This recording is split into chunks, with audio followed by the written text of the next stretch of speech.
Hi, welcome to my channel Madhu's education notes. This is your Madhusudan. ఈరోజు ఈ వీడియోలో తెలంగాణ స్టేట్లో పేపర్ కరెక్షన్ అనేది ఎప్పుడు జరగబోతుంది, అదేవిధంగా ఆంధ్ర స్టేట్లో పేపర్ కరెక్షన్ అనేది ఆన్లైన్లో ఉంటుందా ఆఫ్లైన్లో ఉంటుందా అని చాలామంది డౌట్ పడుతున్నారు. అయితే పేపర్ కరెక్షన్ ఎప్పుడు జరగబోతుంది, ఎలా జరగబోతుంది అనే దాని మీద ఈ వీడియోలో మనం షేర్ చేసుకుందాం. అంతేకాకుండా ఎవరైనా ఎగ్జామినేషన్స్ రాసేటప్పుడు క్వశ్చన్ పేపర్లో ఏమైనా మిస్టేక్స్ దొరికితే మనకి ఆ మార్క్స్ మనకి యాడ్ అవ్వాలంటే మనం ఏం చేయాలి, ఎలా చేస్తే మీకు మార్క్స్ యాడ్ అవుతాయి అన్న దాని మీద కూడా ఈ వీడియోలో మనం షేర్ చేసుకుందాం. బట్ ఎవరైనా ఫస్ట్ టైంగా నా ఛానల్ చూసినట్టయితే ప్లీజ్ సబ్స్క్రైబ్ మై ఛానల్. ఇక విషయంలోకి వెళ్తే తెలంగాణ ఆంధ్ర రెండు రాష్ట్రాల్లో కూడా ఆల్రెడీ ఇంటర్మీడియట్ ఎగ్జామినేషన్స్ అనేవి జరుగుతున్నాయి. సో ఇప్పుడు చాలామంది స్టూడెంట్స్ ఎగ్జామినేషన్స్ అయిన తర్వాత ప్రతి సబ్జెక్ట్ని అనలైజ్ చేసుకుంటున్నారు. ఎలా రాసాము, మనకి రాసిన దానికి మార్క్స్ ఎలా వస్తాయి, వాటి మీద రాసుకుంటున్నారు. తర్వాత పేపర్ కరెక్షన్ ఎలా జరుగుతుంది, దీనివల్ల మనకు మార్క్స్ ఏమైనా యాడ్ అవుతాయా లేవా అని అనుకుంటున్నారు. మనం ఆల్రెడీ ఆంధ్రాలో పేపర్ కరెక్షన్ అనేది మనకి సాంస్క్రిట్ పేపర్ సంబంధించి స్టార్ట్ అయిపోయింది. 7వ తారీఖునే స్టార్ట్ అయిపోయింది. ఇక తెలంగాణ స్టేట్ చూసుకున్నట్టయితే పేపర్ కరెక్షన్ అనేది ఇప్పటికి ఇంకా స్టార్ట్ అవ్వలేదు. కాకపోతే మ్యాక్సిమం మనకి 12, 13 తారీఖుల్లో పేపర్ కరెక్షన్ ముందు సాంస్క్రిట్ పేపర్తో పేపర్ కరెక్షన్ అనేది స్టార్ట్ అయ్యే అవకాశం అయితే ఉంది. ఇక ఆంధ్ర స్టేట్లో పేపర్ కరెక్షన్ ఎలా జరగబోతుంది అంటే ఆఫ్లైన్లో ఉంటుందా ఆన్లైన్లో ఉంటుందా అంటే గతంలో ఆన్లైన్లో పేపర్ కరెక్షన్ అది పెట్టి ఒక ప్రయోగంగా చేశారు.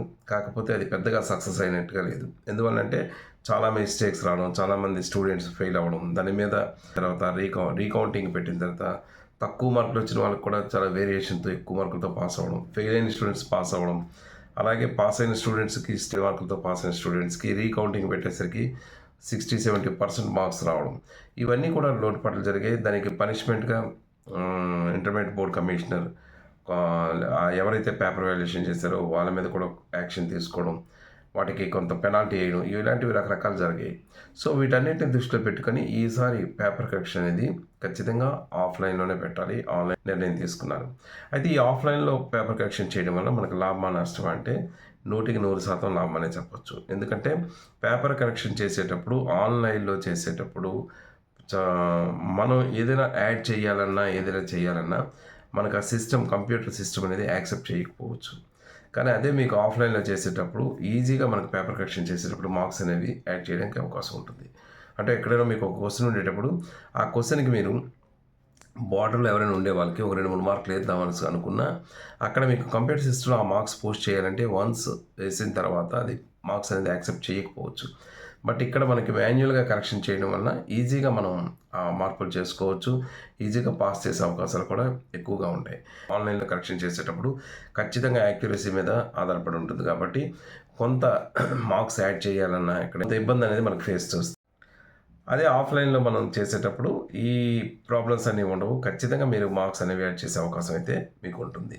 ఇకపోతే క్వశ్చన్ పేపర్లో ఏమైనా మిస్టేక్స్ పడేటప్పుడు మీరు ఎలా చేస్తే మీకు మార్క్స్ యాడ్ అవుతాయంటే ఫర్ ఎగ్జాంపుల్ ఏదైనా ఎస్పెషల్లీ ఇది మ్యాథమెటిక్స్కి సంబంధించి కానీ అలాగే ఇంగ్లీష్ పేపర్ మొన్న ప్రింట్ సరిగా లేదని చాలామంది దాని మీద ఒక ప్రింట్ సరిగా లేదని ఆంధ్రాలో రాసినటువంటి ఇంగ్లీష్ పేపర్లోని అలాగే తెలుగు పేపర్లో కొన్ని మిస్టేక్స్ దొరికాయని, కొన్ని దగ్గర క్వశ్చన్ పేపర్ ప్రింట్ సరిగా లేకపోవడం వల్ల విద్యార్థులు చాలా ఇబ్బంది పడ్డారని, దానివల్ల తల్లిదండ్రులు కూడా ఇంటర్మీడియట్ బోర్డుకి ఒక విన్నపం చేసుకున్నారు, ఖచ్చితంగా వాళ్ళకి మార్క్స్ యాడ్ చేయాలని.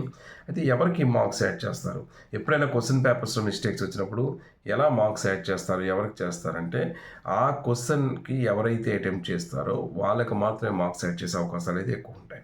చేయాల్సిన పని ఏంటంటే సపోజ్ మ్యాథమెటిక్స్ లాంటి పేపర్లోని జనరల్గా మిస్టేక్స్, మ్యాథ్స్ లాంటి పేపర్లో ఆ నొటేషన్స్లోని కానీ ఏవైనా మీకు మిస్టేక్స్ అనేవి జరుగుతాయి కాబట్టి మీరు డెఫినెట్గా ఆ క్వశ్చన్ తరగ నెంబర్ అనేది వేయడం అలవాటు చేసుకోండి.